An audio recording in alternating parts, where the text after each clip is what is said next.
113 miles an hour. Coming up now, underneath the bridge, completing lap 26 into lap 27 in this 28-lap race. And the order is Roberts, and now, for the first time that I can remember, Middelburg actually crosses the line in second place. He's got ahead of Mamola. And am I seeing things, John, or is Mamola dropping back a bit? Well, at that point he did, but it may have been purely the effect of Middelburg having gone by. This can affect the aerodynamically and such like, but at this moment, the gap is in fact increasing.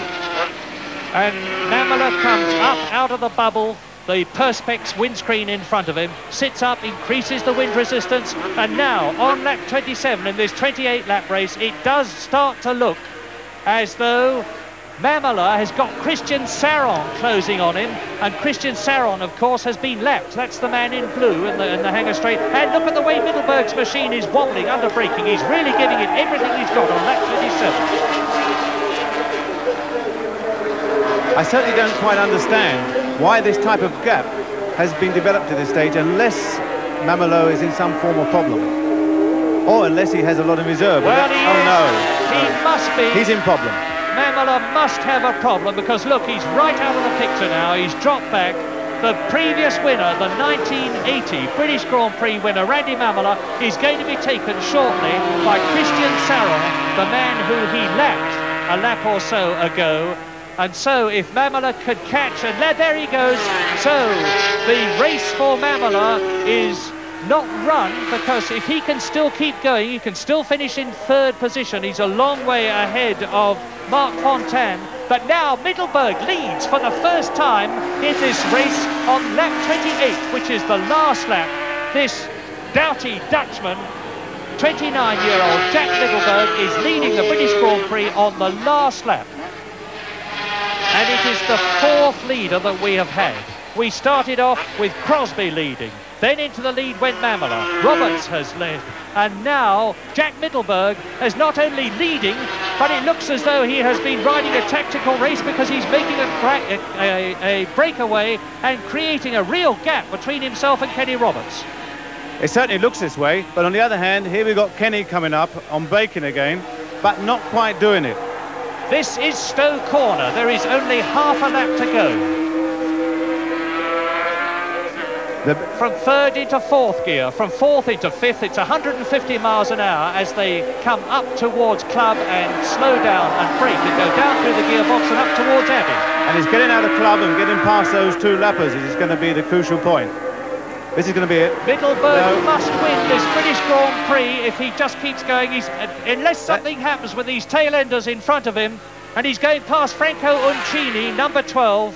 And Middelburg goes into Woodcote Corner, and Roberts is closing right up on him. You can see for yourselves, it's just like 1979, and there's only going to be about 2 machine lengths in it. But a wonderful victory for Jack Middelburg, who has won the second Grand Prix in his career, and he couldn't have won the second Grand Prix in a better place. And Randy Mamola coasts across the line to finish in third place. And there is Middelburg's Dutch sponsor, absolutely and understandably and totally justifiably beside himself with emotion. And Middelburg actually looking quite relaxed inside that helmet of his. There.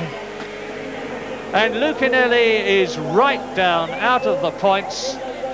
So that means to say, with Jack Middelburg having won the race and got 15 points, Kenny Roberts will have got 12 points, which will take him up to 70. And that means to say that he is now only, well, he's 18 points behind Lucchinelli, but it's Mamola that's the significant thing, because with 10 points he gets 82. So Mamola is now only 6 points behind Marco Lucchinelli, and all this, of course, is subject to official confirmation.